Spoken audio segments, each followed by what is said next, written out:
these servants would come to a wealthy man and say, I can't handle life in this harshness. Can I serve you and you take care of me? That would be the whole idea behind this. It's not necessarily the same as the Egyptians were, where the Egyptians had an entire nation in entire generations. For 400 years they were Hmm. slaves. That's a whole different ball game. They were brutal to them, and they didn't give them days of rest and would work them till they died. It's different in kind.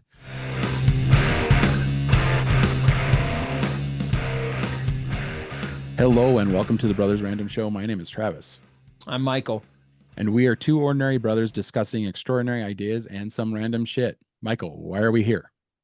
Today we are discussing our 11th episode of the Exodus seminars. Jordan Peterson gathering around him a bunch of scholars to talk about Exodus. This is on the Daily Wire, behind the Daily Wire paywall.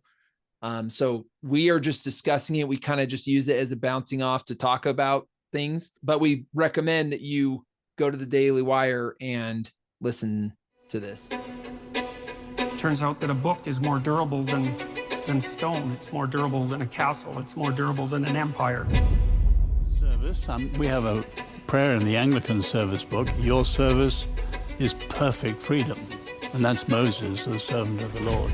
I don't see here an equal and opposite commandment. If a woman entices a man to sleep with him, then she's forced to marry him, right? No, this is the view here is that men have an absolute responsibility not to engage in commitmentless sex. I agree with you totally. Genius. I only used it because Jordan did, and you meant to Sure, yes. makes it my fault. Yeah, no. Yes, this episode introduces more laws. Other than the 10 Commandments. Yeah, other than the Above 10 and beyond. Commandments. Yeah. Yeah. So it's just kind of like the Bill of Rights kind of thing. It's just kind of furthering a already basic laws. And what was the first one you wanted to get into, Michael? It starts off getting into slavery, which is a tough subject to get into just because Well, yes, they left slavery. And the laws start to, they left slavery, but the laws are starting to talk about how you deal with your slaves. So Israel, these are some rules around dealing with your own slaves, which is interesting because it is a contradiction, right? Because they just escaped slavery, and this is a new, I don't know, it's how to treat your own slaves. But according to these guys, it was more indentured servitude. It wasn't necessarily the slavery that we think of as slavery. It's more of these people didn't want to live. Their life was hard for them, and so they gave themselves over to a master of sorts, and in return he would take care of them, and they would help him work the fields or the animals or whatever. One is that they had laws around slaves, which a lot of people are going to say, well, that's horrible. And if it was a just God, that's horrible that would even be a thing. But realize that Babylon didn't have any laws around slaves. You could kill your slave and with no repercussions. This does talk about repercussions to that effect. Also, things around like allowing them to have a day of rest. There's a lot of things that kind of, now they don't get into that yet. This is a little bit later, but and also like day of Jubilee, about every 50 years is a day of Jubilee, 48 years, I think. Well, in this, they talk about 7 years. On the 7th year, you're supposed to give your slave an option of staying with me or going. And they talk about it in this. And one of the things is that if the slave chooses the indentured servant is a better way to put it. This guy, if he decides to stay, then you're supposed to pierce his ear. and Dennis Prager's take on that is that's the ear that God speaks in when he tells you he wants you to be free. And if you make the choice not to be free, then you're meant to pierce it. It's symbolic of, I'm going to pierce this ear to show that I'm the slave of that I've chosen to stay in service to this master. Yeah. And they really go into depth on this. This isn't necessarily, this would have been slaves in war, which the Israelites hardly ever got into, but they did have wars, or slaves of choice. So these slaves, these servants would come to a wealthy man and say, I can't handle life in this harshness. Can I serve you and you take care of me? And that would be your slave. That would be the whole idea behind this. It's not necessarily the same as the Egyptians were, where the Egyptians had an entire nation in entire generations. For 400 years they were slaves. So it was, that's a whole different ball game. They were brutal to them, and they didn't give them days of rest, and would work them till they died. It's a different in kind to the Israelites. And the Israelites obviously had laws against abuse to your servant. It was more because the problem is that the translations, slave and servant, are the same word. And so there's no distinction between them. Yeah. So it kind of creates a problem. A lot of people are going to say, or they'll read this and they'll be like, what a horrible God.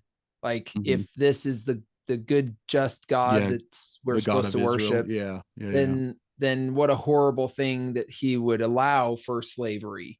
Now, I heard the guy say this once, and I think it's interesting, and it's being truthful and fair to history. And that is that it was one of the main forms of economy in the world until it wasn't. Basically, all nations did this. This was they all had slaves, they all had servants. The uncommon thing is a nation that doesn't. Or even a nation that has laws that give some rights to slaves. Yes. Like, even if it's day of rest. Yeah.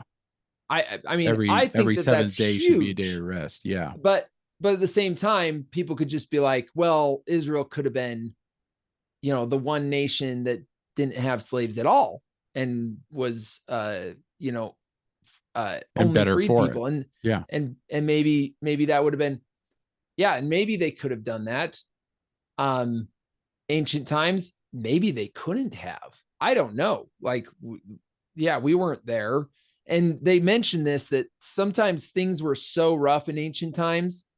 The idea that you could go and be a servant or a slave, even basically in a house that is better, that's more well off than your than what you could do, could have meant the difference between life and death. Right now, that's a choice. This happened. They were talking a little bit about that choice to do that, but I'm sure there was lots that had no choice. So they talk about early America too. So a lot of the people that came from Europe were known as bondsmen, and bondsmen was a form of indentured servitude because you couldn't afford to leave Europe on your own dime. You had to sign away your rights to the captain of the ship or whoever owned the ship or whatever. So you would work that off for several years after you had been brought to the United States. So a lot of people that came from Europe were already in indentured servitude. And there was no race involved in it. It was across the board. It was people from Italy. There were people from England. That's kind of been lost to history, the bondsmen. Between half and 2/3 of white immigrants to the British colonies were indentured, indentured servitude. Now that was a form that, once again, that was kind of a form of slavery in a sense. Yeah. Now there was a contract. You went to somebody, pay for me to be able to get to America, and I will work for you X amount of time to pay you back. Yeah. For that. Yeah, they called them bond servants. Because they I were. want to say they were mostly like 4 to 6 years. Well, that seems a little bit more reasonable, right? That seems like a better deal. That would be maybe a deal I would take. That's basically the military, if you think about it. Yeah. That's you basically sign up for indentured servitude when you go into the military, because it's like, all right, 4 years, man, that are not going to be yours. Yeah. And you're going to labor for us, and you're going to do what we say, and you're going to do what we say when we say it. Jordan Peterson even asks, like, how do we square the idea that this is a nation that just got out of bondage and now they're giving laws on how to treat your servants or your slaves? I think the differentiation is that most slaves in Israel were indentured servants. They had made the choice to let themselves be that. And that's why it was make your slaves go free in the 7th year, or the jubilations. When there was jubilations, you got to get rid of all of them. They got to go learn how to live life on their own, kind of thing. And if you think people lived longer back then, so, at least there were some rules around this. Now they talk about this a little bit, whereas when Christianity was spreading through Europe, the Germanic tribes were the last to convert. Mm-hmm. And one of the reasons there is just that, like, wait, you're telling us we can't kill, like, murder? Yeah. Wait, but like, sometimes we want to just kill that guy and like take his shit. That's a problem. Well, the Germanic tribes were a warring nation, and they just did that regularly. They go on to a discussion about one law where if the man suspects his wife of infidelity, that they would give her a potion that if her belly swells, then that means that she was conducting this, and she's guilty, and then she's guilty, dies. and then they get rid of her. And Dennis Prager, as the Jewish person on the panel, he's like, well, this may have been kind of a way in which he didn't believe this ever happened. Yeah, in a way in which you kept the family together. So the potion probably was nothing, and she would drink it and nothing would happen, and then the man's suspicions would be assuaged, and he would keep the family together. So basically, it was this idea that even if she did commit infidelity, the more important thing was keeping the family together, which is extremely interesting, because it's also, if that's true, it's also a falsehood. Because what is better is it better to break the family up and possibly have the woman be killed for infidelity, or is it better to keep the family together and lie essentially to the husband and keep him? I mean, what is the better thing here? That's a good question. I think what Prager was trying to point out on this specifically was just that, okay, well then you got to realize the seriousness of accusing your wife of adultery. Yes. Right. Like, he's just, okay, well, I mean, do you want her dead? and like he said, he doesn't think that this really happened. This was just kind of, well, this was a deterrent deterrent to keep the family together, right? Because according to him, he was like, that was more important than sussing out the infidelity of the wife, right? Mm-hmm. The things that happen in marriages nowadays is so beyond that, because it's like, if the most important thing is to keep the family together and to produce children, then this would make sense to have this kind of falsehood make sense. But nowadays, does this apply to us anymore? Because you hear about infidelity on both sides with men and women all the time. Is it worth, do we still hold the value of the keeping the family together as the utmost important? I don't think we do anymore. And there was a time where if the family broke up, then the likelihood of people dying just like went up.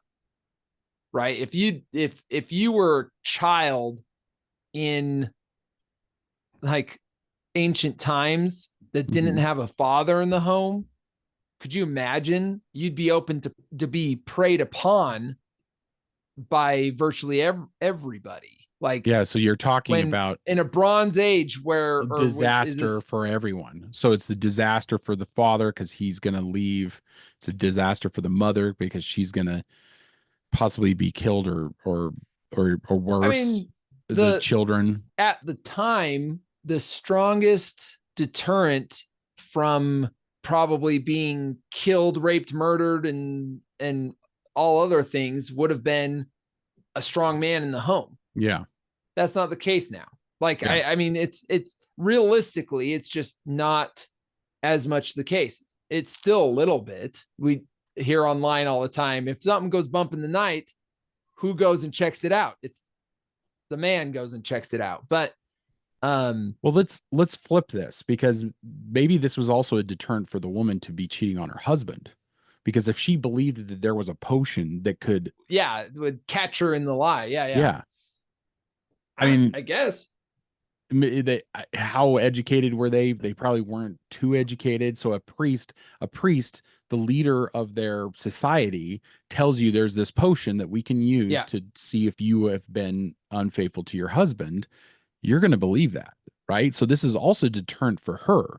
So it's a deterrent for him to accuse her, and it's a deterrent for her to. It's a lot more misogynistic on the woman's end, for sure. Because for sure, she's the one that gets to be killed. Yeah, you know? I mean, and it's funny that Prager started talking about this, and I find it fascinating that he was talking about this. That he said that rarely ever did anybody really die when it says in these laws they shall surely be killed. He said that it was kind of a hyperbole. It was deterrent. It was like, deterrent. You do not want to do this, because then by law we can do that. He's get rid of you. We only have records of people actually being killed from murder. Yeah. If they murder somebody, then they actually were killed. I thought that we had a lot more women in adultery being killed because they committed adultery. I guess there's no actual record of them actually being that would be something to research. I mean, I love Dennis Prager, but he's biased. And so that might be something to research. I want to say that there are actual, accounts.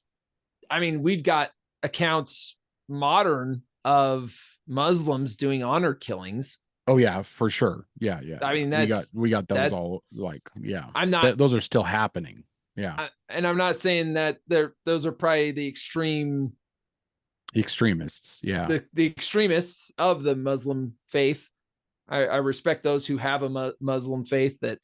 Well, but then that's why Christ coming into this was necessary, because these laws were so harsh. There was no room for grace or forgiveness, and Christ preached that back to the 70s. It's possible, but there's a lot of people out there who are Jewish but don't believe in Christ. So, that would be Prager. Prager doesn't believe that in Christ's divinity. So.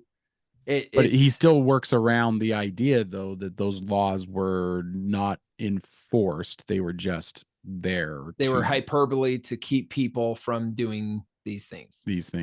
Yeah. Well, and that goes back to the eye for an eye, right? Oh, yeah. Yeah, which they get into right this after is that. this is actually the most famous of these laws, the eye for an eye, a tooth for a tooth, and it goes on for a while, like a spleen for a spleen. I don't know how. Well, and once again, Prager points out here that it didn't happen that you would put somebody's eye out, say in a fight or something like that, and then you'd go to the judges and then they would put your eye out. What it does is it says you need to give this person something of equal value now. Yes. Right. So say you put out his eye. Okay, well, we're going to discuss and figure out what an eye is worth, and then we're going to make you pay him that. Yeah. Again, it was a deterrent, making it like an equal justice system so that they can say, all right, well, you took that guy's arm off. So now you are going to he's not going to be able to make this much for the rest of his life. Now you have to make that much for him for the rest of his life. Right. Like you would be forced to, make that person whole as best the judges could kind of figure out. I thought that was super interesting because I really did. I thought that was kind of what was happening. It's just, this is all, of course, an interpretation, but like, I guess if he's done the research and never actually found out that somebody actually got their eye taken out as a result of taking somebody's eye, then that would make sense, because it goes back to deterrence, right? And maybe nowadays we need to get back to the deterrence because there's so much criminality in our society now, and criminals are being let off right and left. One of the guys mentions that he's like, put the crime at the level of the punishment. Yeah. Because he was talking a little bit, and my thought was when he was talking is just, I mean, we had a long time there where people were being put away for growing marijuana in their backyard for years, and rapists were getting out in months. Yes. Like that. There's a huge chasm between the two issues. Huge problem. The fact, and that's not an eye for an eye. No, it isn't. That's like giving them the punishment that is deserving of the crime. And and we need to get back to that, because obviously that's not happening in this country.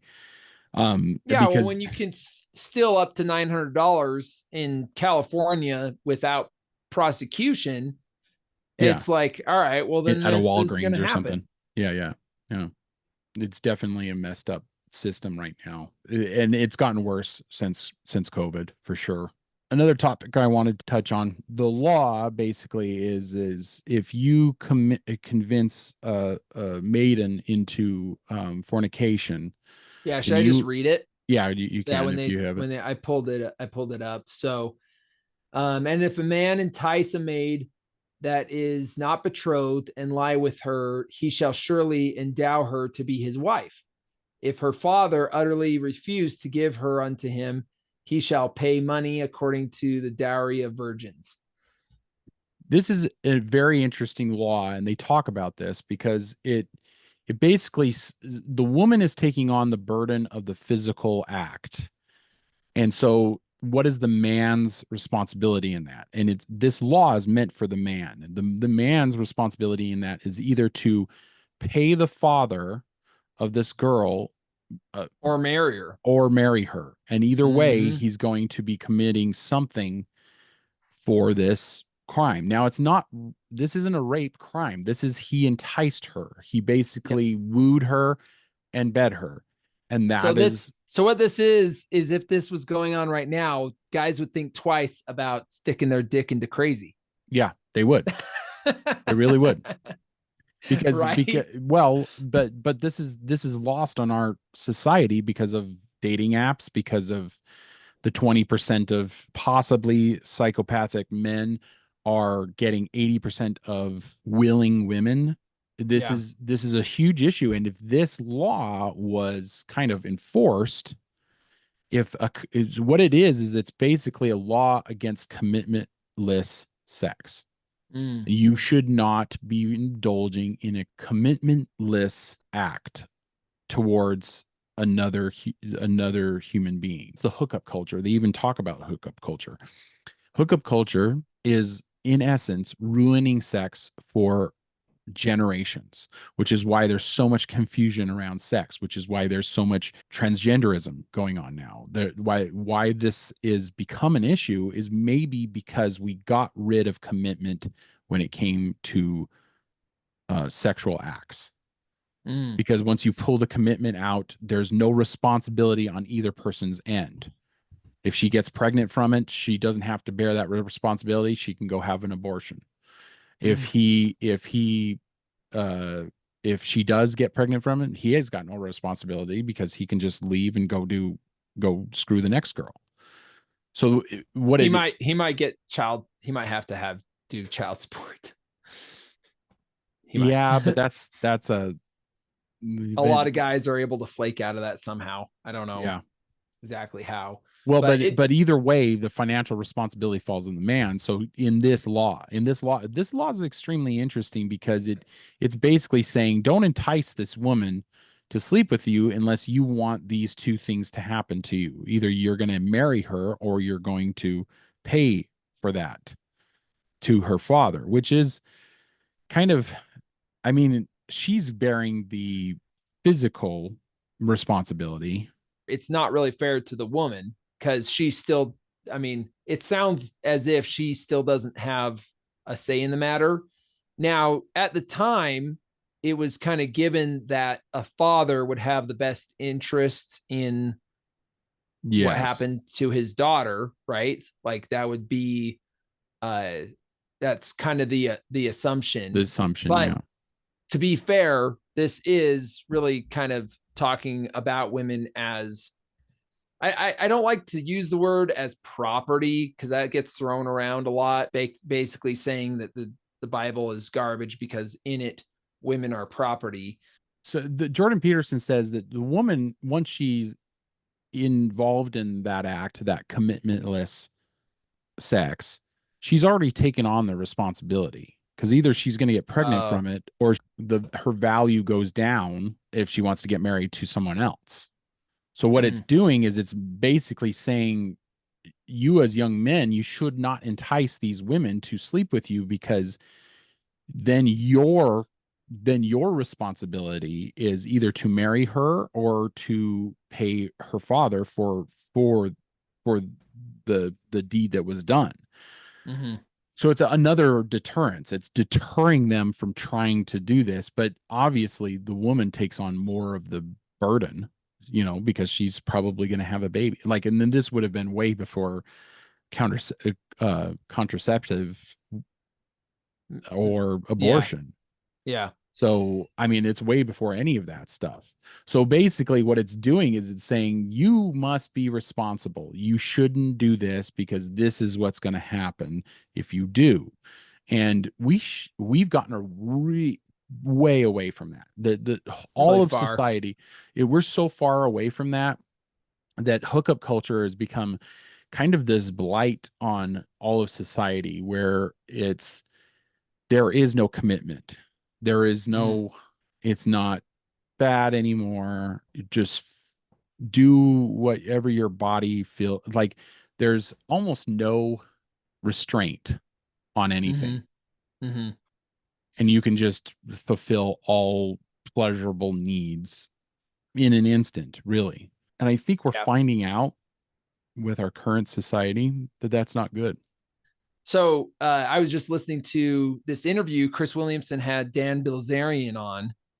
And if you don't know who Dan Bilzerian is he, for a while there, he had a bunch of videos where he'd be like on a yacht with like 20 beautiful women and stuff. And he talked about how his escapades of just his sex, and he says sex addiction didn't make him happy. Like it straight up, he had all these hot girls. He remembers an instance where he was on a yacht, beautiful place, all these women. He'd been screwing for, days on end. And he's like, why am I not happy? And so he had to like go through a process of figuring out. So, and I'm just bringing him up because when it comes to just hookup culture, and he was kind of this idol that all these men were like, oh, this guy, yeah, kind of thing. It wasn't he. And that doesn't make you He made his that doesn't money make you in like happy. gambling or something like that, right? He's like a high end gambler or something. I was watching The Equalizer and he was in it. So I'm not sure where I His don't money know a comes lot from. about him, where his money comes from. I think you might be right. It might be like gambling or something like that. But he was in Equalizer with Denzel Washington. I was just like, oh, I think that guy he just killed is Dan Bilzerian. Anyways, so but I just bring him up as a case in point that you can The thing that you think is going to fulfill you probably won't. Well, I mean, especially here when they're talking about men have an absolute responsibility. This is what they're kind of talking about in the panel. Men have an absolute responsibility when it comes to these sexual things, because you could go out there and do that, but it's not going to make you happy. Well, and it leaves chaos in your wake. I always think of these kind of guys that like they have like 3 baby mamas, turn and burned a lot. They might make a good living, but none of them are getting like none of them are paying child support or anything like that. None of their responsibilities are taking they're taking any responsibility for anything, but it does leave chaos in the wake, because if you think of the child that they left to go mess around with other people, that child is also going to have a skewed idea of what fatherhood is, of what parenthood is, about what proper sexual, which is why I think the statistics, something like 50% of all children of out of wedlock parentage also have children out of wedlock. It's something very, it's a high statistic. I forget the statistic, but it's basically chaos in your wake. It creates chaos in your wake. And they talk about that law specifically being something that would deter young men from taking a woman's maidenhood with no recourse against them. Some of these guys that talk on the manosphere, it's a complete double standard, because they'll sit there and say basically like bang as many chicks as you can, but at the same time you really want a woman that has a low body count. I'm just like, dude, that doesn't work. Like, it's you're all these guys out there and they're like, bang as many women as you can, but get a girl that has a low body count. I'm like, guys, if you all are doing this, none of these women are going to have a low body count. Like, it doesn't work. I mean, just in the numbers, do the math, right? Check us out on social media, Spotify and Apple Podcasts. Just look for The Sword in the Skull. If you're listening to this and not watching it, please go to YouTube and give us a like, share, and subscribe. In the meantime, keep reading, keep listening, keep watching, learn more. We'll see you, brother. See ya.